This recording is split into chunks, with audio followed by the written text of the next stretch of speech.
السلام عليكم ورحمة الله وبركاته. الحمد لله نحمده ونستعينه ونستغفره ونؤمن به ونتوكل عليه ونعوذ بالله من شرور أنفسنا ومن سيئات أعمالنا. من يهده الله فلا مضل له ومن يضلله فلا هادي له، ونشهد أن لا إله إلا الله وحده لا شريك له، ونشهد أن سيدنا وحبيبنا ونبينا ومولانا محمدا عبده ورسوله. وصلى الله على النبي وعلى آله وأصحابه وأزواجه وذرياته وسلم تسليما كثيرا كثيرا.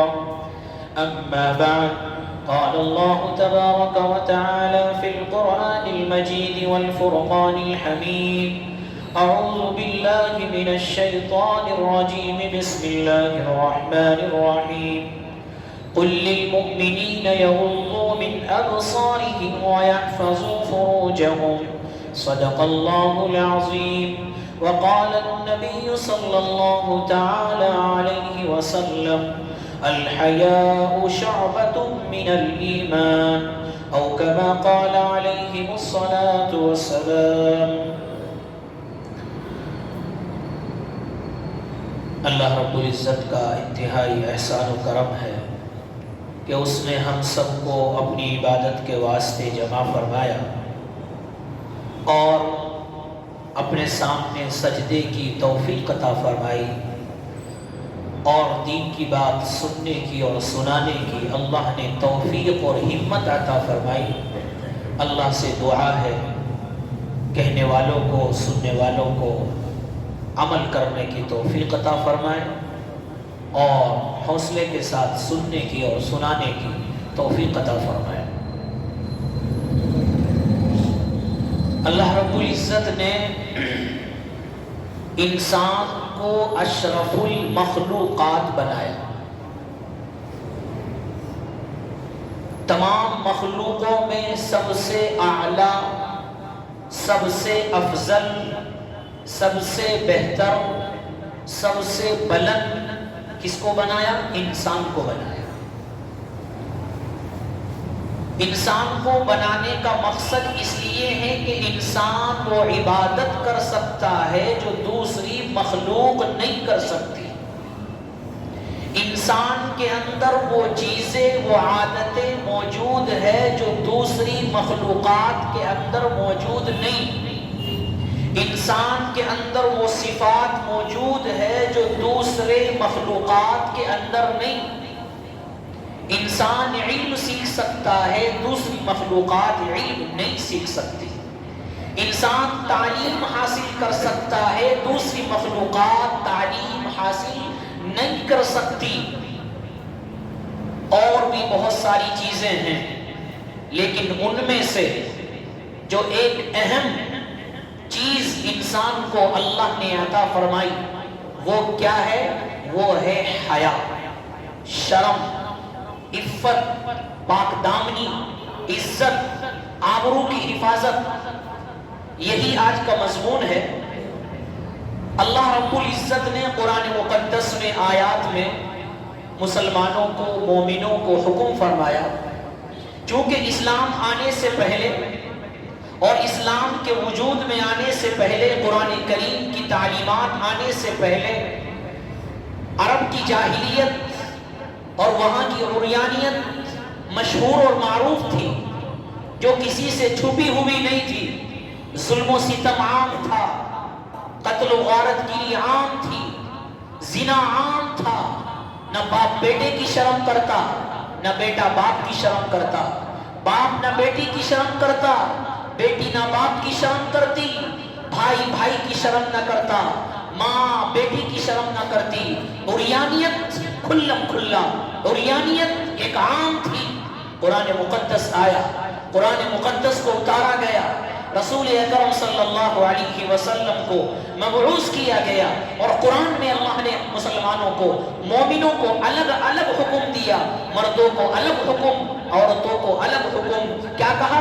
قل للمؤمنین یغضوا من ابصارہم وَيَحْفَظُوا فُرُوجَهُمْ، اے نبی آپ لوگوں سے کہہ دیجئے اپنی نگاہوں کو نیچی کر لے، آپ لوگوں سے کہہ دیجئے اپنی نگاہوں کو نیچے کر لیجئے اور اپنی شرمگاہوں کی حفاظت کر لیجئے۔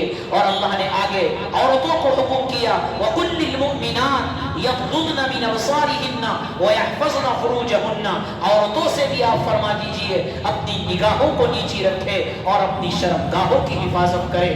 گویا کہ اللہ رب العزت نے اس قرآن کے ذریعے، اس نبی کے ذریعے ہمیں امت مسلمہ کو یہ پیغام دیا ہے کہ مسلمان وہی ہے، مومن وہی ہے جس کی آنکھوں کے اندر شرم ہو، جس کی جسم کے اندر حیا ہو، جس کی نظر کے اندر شرم و حیا ہو، وہی مسلمان ہے، وہی مومن ہے پکا سچا۔ معلوم ہوا مسلمان ہونے کی علامت، مومن ہونے کی علامت، کامل اور پکا اور سچا مسلمان ہونے کی علامت، ان میں سے اہم علامت کیا ہے کہ انسان کے اندر حیا، شرم ہونی چاہیے۔ یہی اس کے سچے پکے مسلمان ہونے کی علامت ہے، اور یہی وہ چیز ہے جو انسان کو جانوروں سے الگ کرتی ہے۔ اگر انسان بے حیا ہو جائے اور اس کو اچھے برے کی تمیز نہ ہو، باپ بیٹی کا، بیٹی کا بھائی کا کوئی فرق محسوس نہ ہو، تو پھر انسانوں میں اور جانوروں میں کوئی فرق نہیں ہے۔ انسانوں میں اور جانوروں میں یہی فرق ہے کہ جانوروں کو معلوم نہیں ہوتا کہ کیا ہے باپ، کیا ہے بیٹی، کیا ہے بھائی، ان کو شرم و حیا کے بارے میں معلوم نہیں، وہ جہاں چاہے شرم و حیا کا جنازہ نکال دیتے ہیں کیونکہ وہ غیر مکلف ہے۔ لیکن انسان کے اندر اللہ نے حیا رکھی ہے، انسان کے دل کے اندر اللہ نے شرم رکھی ہے، اللہ نے دل کے اندر وہ ایمان رکھا ہے جس سے انسان ایمان لانے کے بعد اپنے اندر حیا کو محسوس کرتا ہے۔ قرآن اللہ کے رسول صلی اللہ علیہ وسلم نے ایک حدیث میں فرمایا الحیاء شعبۃ من الایمان، کیا فرمایا؟ کہ حیا ایمان کا حصہ ہے، حیا ایمان کا جز ہے، حیا ایمان کی علامت ہے، حیا ایمان کا حصہ ہے۔ کیا معلوم ہوا؟ معلوم یہ ہوا جس کے اندر حیا نہیں اس کے اندر ایمان نہیں، جس کے اندر شرم نہیں اس کے اندر ایمان نہیں، جس کی آنکھوں کی حفاظت نہیں اس کا ایمان نہیں، جس کے گھر میں پردہ نہیں اس کا ایمان نہیں، جس کی بیٹی پردے میں نہیں اس کا ایمان نہیں، جس کی والدہ اور گھر والے اور عورتیں پردے میں نہیں اس کا ایمان نہیں۔ آج یہی ہمارا حال ہے کہ آج ہم نے اس اسلامی تعلیمات کو، اس حیا کی تعلیم کو، اس شرم و حیا کی تعلیم کو پسے پشت ڈال دیا ہے، جس کی وجہ سے آج ہمارے ایمان کمزور ہوتے چلے جا رہے ہیں، ہمارے ایمان کمزور ہوتے چلے جا رہے ہیں۔ رسول اکرم صلی اللہ علیہ وسلم نے ایک حدیث میں ارشاد فرمایا لا ایمان لمن لا غیرت لہ،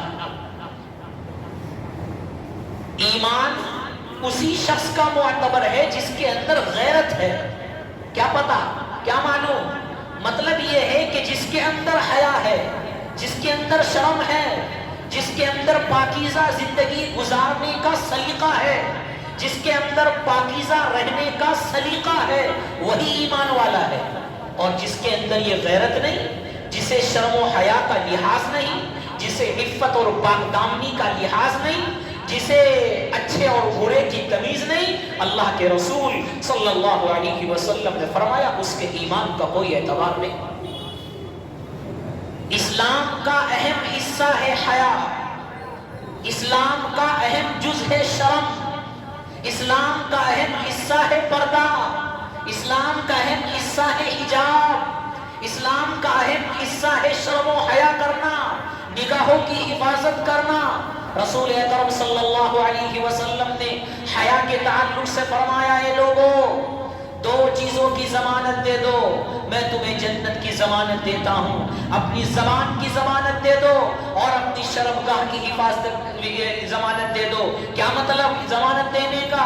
یعنی اس کا استعمال حلال طریقے سے ہو، نگاہ کا استعمال حلال طریقے سے ہو، شرمگاہ کا استعمال حلال طریقے اپنی بیوی کے ذریعے ہو، کہیں اور نہ ہو، شرم و حیا کو باقی رکھا جائے، اس کا لحاظ کیا جائے۔ رسول اکرم صلی اللہ علیہ وسلم نے فرمایا اگر تم نے ان دو چیزوں کی ضمانت دے دی میں تم کو جنت کی ضمانت دیتا ہوں۔ اس سے اندازہ لگائیے جنت کی ضمانت ایسے عمل پر مل رہی ہے جو ایمان کا حصہ ہے۔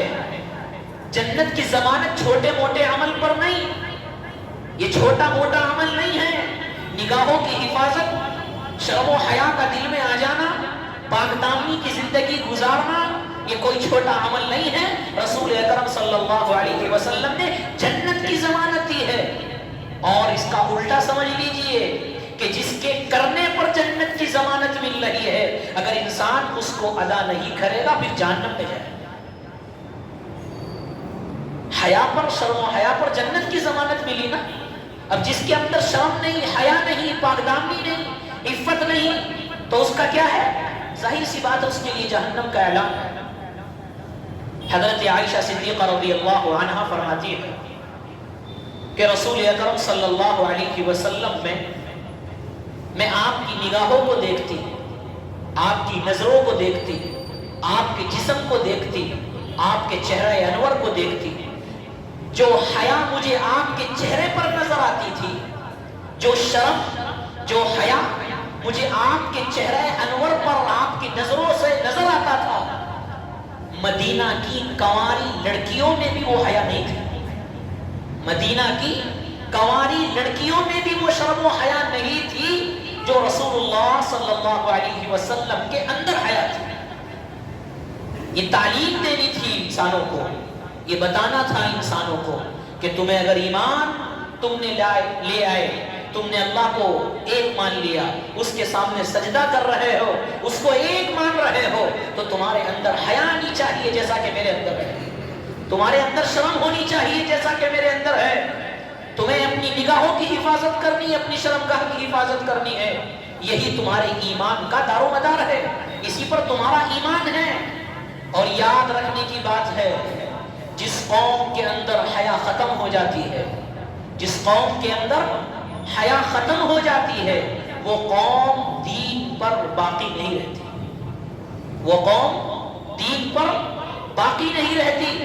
کسی قوم کو کھوکھلا کرنا ہو، اس کے اندرونی کمزوری، ایمانی کمزوری کو ختم کرنا ہو، ایمان کو ختم کرنا ہو، اس قوم کے اندر بے حیائی پھیلا دو، معاشرہ خود بخود کھوکھلا ہو جائے گا۔ یہ بے حیائی اتنی خطرناک چیز ہے کہ انسان کے ایمان کو ختم کر دیتی ہے۔ ایک حدیث میں اللہ کے رسول صلی اللہ علیہ وسلم نے فرمایا کہ بے حیائی اور ایمان ایک ساتھ جمع نہیں ہو سکتے۔ بے حیائی، بے شرمی اور ایمان ایک ساتھ جمع نہیں ہو سکتے۔ اگر بے حیائی ہے تو ایمان نہیں، اگر بے حیائی ہے تو ایمان نہیں، اور اگر ایمان ہے تو حیا ہوگی، یہی اس کے ایمان ہونے کی علامت ہے، یہی اس کے ایمان کے اعلیٰ، پختہ اور بلند ترین ہونے کی علامت ہے۔ حیا ایمان کا اہم جز ہے، شرم و حیا ایمان کا اہم جز ہے، یہ اسلام کا حسن ہے، یہ اسلام کا نظام ہے، اسلام کا حسن ہے کہ اسلام نے جتنی تعلیم حیا کے بارے میں دی ہے کسی اور مذہب نے نہیں دی، کسی اور مذہب میں نہیں ہے وہ تعلیم جو اسلام نے دی ہے، جو قرآن نے دی ہے، جو ہمیں احادیث نبوی سے ملی ہے۔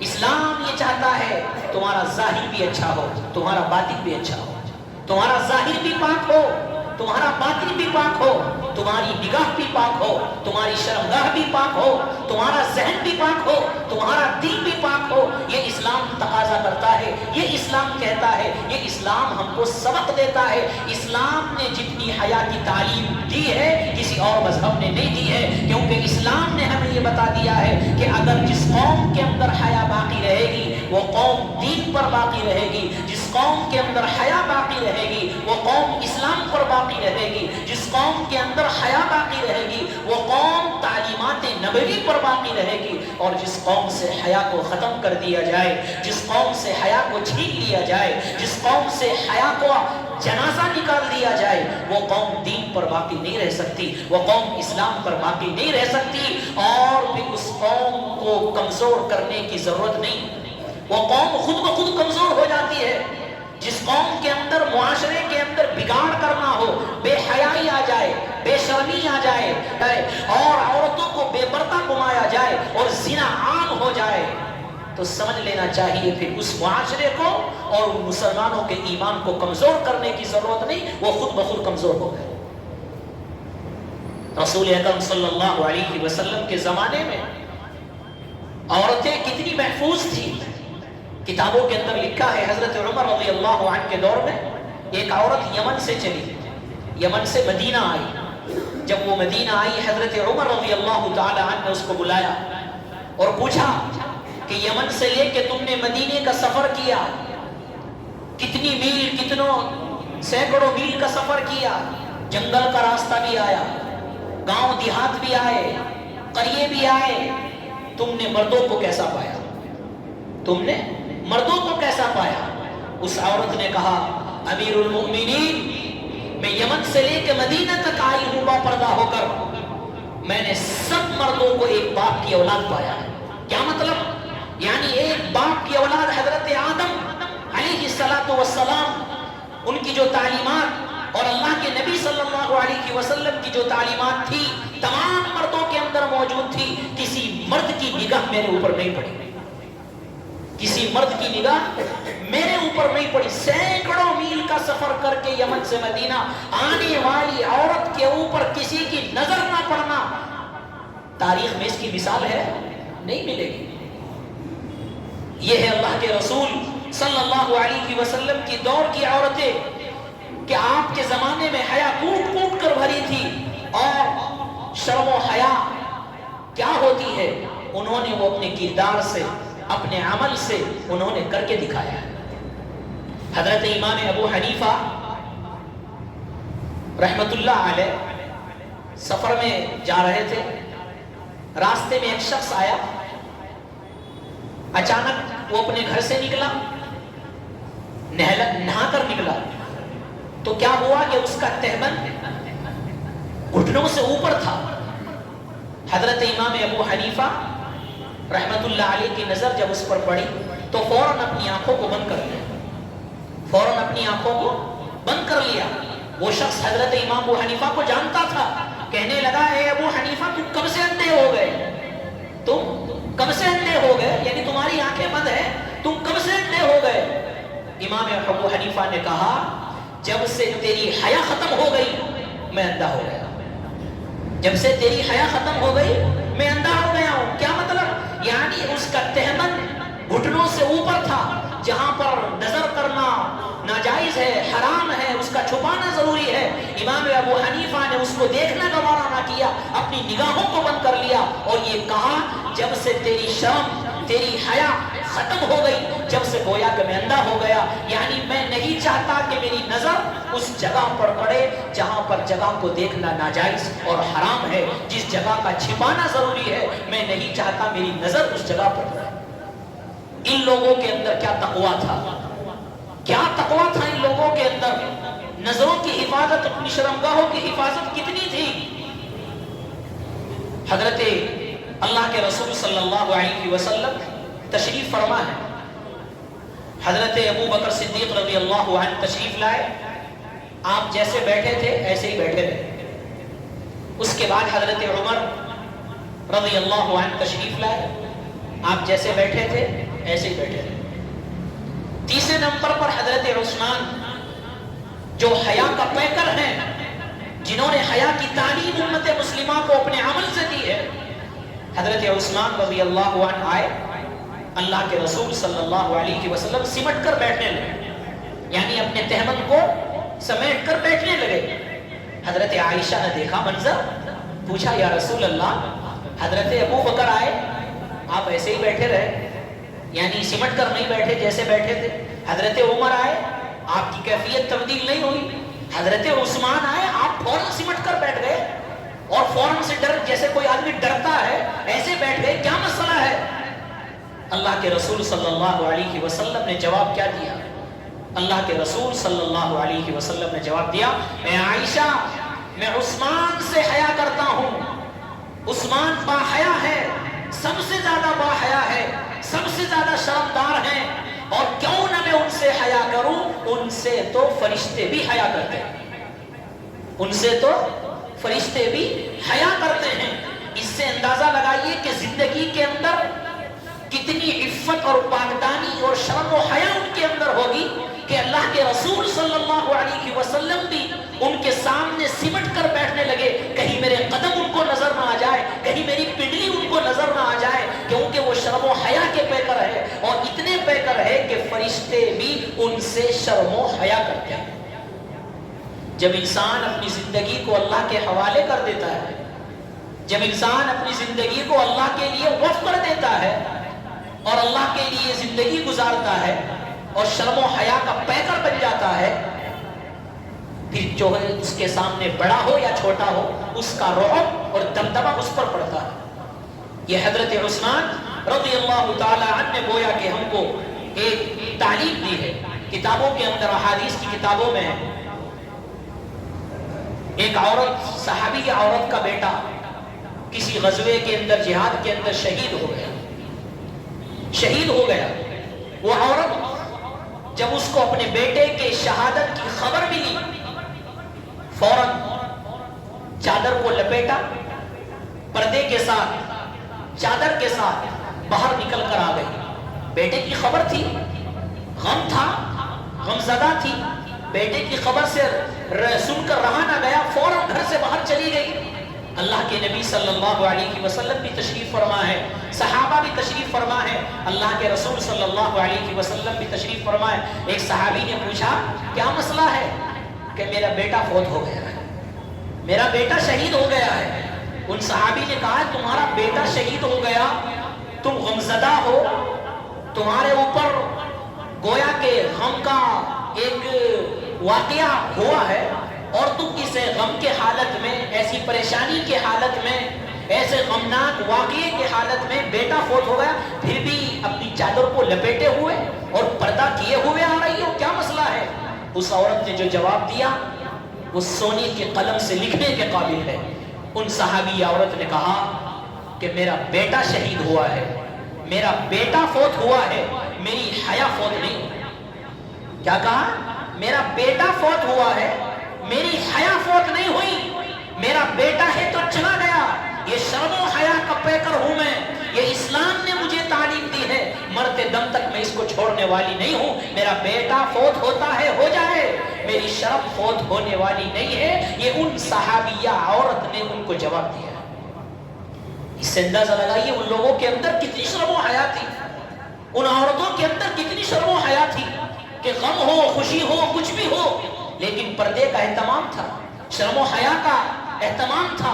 آج ہمارا غم کی حالت میں پردے کا پتہ نہیں، اور خوشی کی حالت میں کا کوئی پتہ ہی نہیں رہتا ہے۔ آج ہماری عورتوں کو دیکھو، شادی کے موقع پر کیا کیا بناؤ سنگار کے ساتھ بے پردہ ہو کر گھوما جا رہا ہے۔ کیا یہ اسلامی تعلیمات ہے؟ کیا یہ اسلامی تعلیمات ہے؟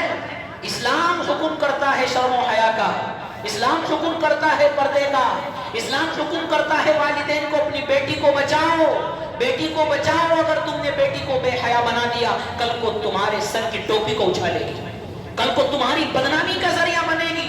اور آج ہو رہا ہے، ایسے ایسے واقعات ہو رہے ہیں کہ بچپن میں ہم نے پردے کا اہتمام نہ کیا، بچپن میں ہم نے شرم و حیا کا اہتمام نہ کیا، محبت اور پیار کے نتیجے میں ہم نے ان کو کچھ نہ کہا۔ بیٹی جا رہی ہے اسکول، کوئی پردے کا اہتمام نہیں، کہاں جا رہی ہے کوئی پوچھنا نہیں، کس کے ساتھ جا رہی ہے کوئی پوچھنا نہیں، کتنے پہ جا رہی ہے کوئی پوچھنا نہیں، کہاں جا رہی ہے کب آ رہی ہے کوئی پوچھنا نہیں۔ اور پھر وقت وہ آتا ہے کہ وہ لڑکی اپنے ماں باپ کو دھوکہ دے کر چلی جاتی ہے، باپ سر پکڑ کر روتا ہے، لیکن اس وقت رونے سے کوئی فائدہ نہیں۔ جب وقت تھا، جب وقت تھا اس کو سمجھانے کا، جب وقت تھا اس کو پردے میں رکھنے کا، جب وقت تھا اس کی دیکھ بھال کا، اس وقت ہم نے سوچا نہیں، بعد میں ہم سر پکڑ کر آج رو رہے ہیں، اس سے اب ہونے والا کچھ نہیں۔ حضرت فاطمہ رضی اللہ عنہا کی زندگی کہاں چلی گئی؟ کتابوں کے اندر لکھا ہے پہلی رات کا چاند نکلا ہوا تھا، اللہ کے رسول صلی اللہ علیہ وسلم نے حضرت فاطمہ سے کہا فاطمہ چلو چاند دیکھتے ہیں، چاند دیکھتے ہیں۔ حضرت فاطمہ رضی اللہ عنہا نے منع کر دیا، یا رسول اللہ میں چاند نہیں دیکھتا۔ پوچھا کیا مسئلہ ہے؟ پہلی رات کا چاند ہے، کیا دیکھتے ہیں؟ کیا مسئلہ ہے، کیوں نہیں دیکھتے؟ حضرت فاطمہ رضی اللہ عنہا نے کہا کہ یا رسول اللہ مسئلہ یہ ہے کہ آج پہلی رات کا چاند ہے، تمام لوگ آج چھتوں پر چڑھ کر چاند دیکھیں گے، اگر میں چاند دیکھنے چلی گئی مجھے ڈر ہے میرے اوپر کسی غیر محرم کی نظر نہ پڑ جائے، میرے اوپر کسی غیر محرم کی نظر نہ پڑ جائے، غیر محرم کی نظر نہ پڑ جائے حضرت فاطمہ رضی اللہ عنہا پر، اس لیے اپنے گھر سے باہر نکلنا منظور نہ کیا۔ یہ ہے وہ حضرت فاطمہ کی سیرت، یہ وہ امت مسلمہ کو پیغام دے رہی ہے شرم و حیا کا، اور بتا رہی ہے کہ نظروں کی حفاظت کیا ہوتی ہے، وہ بتا رہی ہے کہ آنکھوں کی حفاظت کیا ہوتی ہے، وہ بتا رہی ہے کہ شرم و حیا کیا چیز ہوتی ہے، وہ بتا رہی ہے کہ عفت اور پاک دامن والی زندگی کیا ہوتی ہے۔ کتابوں کے اندر لکھا ہے کہ حضرت فاطمہ رضی اللہ عنہا شرم و حیا کے پیکر تھی، اسی لیے انہوں نے یہ اعلان کیا تھا میرے مرنے کے بعد میرا جنازہ دن میں نہیں رات میں اٹھایا جائے، میرا جنازہ رات میں اٹھایا جائے، اس لیے کہ جنت کے، اس لیے کہ دنیا کے اندر میرے اوپر کسی کی نظر نہیں پڑی، میں نہیں چاہتی کہ مرنے کے بعد بھی میرے اوپر کسی غیر محرم کی نظر پڑے۔ وصیت کر کے گئی کہ جب جنازہ میرا انتقال ہو جائے مجھے رات کو دفنایا جائے، اور اسی پر عمل ہوا۔ یہ حضرت فاطمہ رضی اللہ عنہا کی زندگی اور ان کی سیرت اور ان کا پیغام امت مسلمہ کے نام ہے کہ اے عورتوں، اے مردوں، شرم و حیا کا جنازہ مت نکالو، اگر شرم و حیا نکل گئی تو تمہارا دین باقی نہیں رہے گا، شرم و حیا نکل گئی تو تمہارا اسلام باقی نہیں رہے گا۔ تمہیں اسلام کو بچانا ہے، ایمان کو بچانا ہے، مسجدوں کی حفاظت کرنی ہے، مدارس کی حفاظت کرنی ہے، جہاں اور چیزیں ہیں عبادات اور اطاعت ہے، وہاں تمہارے اندر شرم و حیا ہونی چاہیے، تمہارے اندر پاکیزہ زندگی گزارنے کا سلیقہ ہونا چاہیے۔ جب تمہاری زندگی پاکیزہ ہوگی، جب تمہاری زندگی اعلیٰ ہوگی، تمہاری دعاؤں کو رد نہیں کیا جائے گا، تمہاری دعاؤں کو قبول کیا جائے گا۔ شیخ عبدالحق محدث دہلوی رحمت اللہ علیہ نے لکھا ہے، انہوں نے لکھا ہے اپنی کتاب کے اندر، دہلی کے اندر ایک زمانے میں بارش کا قحط پڑ گیا، بارش نہیں ہو پائی، لوگ پریشان، جانور پریشان، بہت پریشانوں کے حالت میں شیخ عبدالحق محدث دہلوی نے لکھا ہے کہ سب لوگ ایک جگہ جمع ہو گئے، جس کو نماز استسقاء کہا جاتا ہے، سب لوگ دعا کرنے لگے، لیکن دعا کی اس کے باوجود بارش نہیں ہوئی۔ تھوڑی دیر کے بعد ایک شخص وہاں سے گزرا، ایک سواری کے ساتھ ہے، نکیل پکڑے ہوئے ہیں، اوپر ایک عورت بیٹھی ہوئی ہے، جا رہا ہے۔ اس نے پوچھا یہ سب لوگ جمع کیوں ہیں، کیا مسئلہ ہے، یہ کیوں جمع ہے؟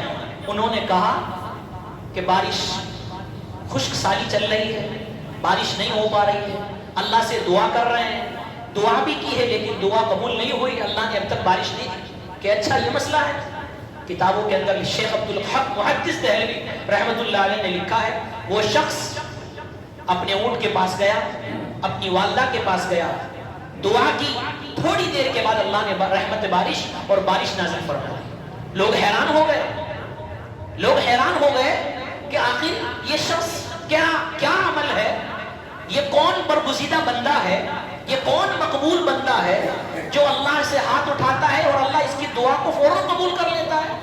اس کو بلایا اور پوچھا بھائی جان کہاں سے ہو، آپ نیک آدمی ہو، آپ کی عادات کیا ہے، آپ اللہ کے اتنے قریب کیسے پہنچے، دعا کیسے کی؟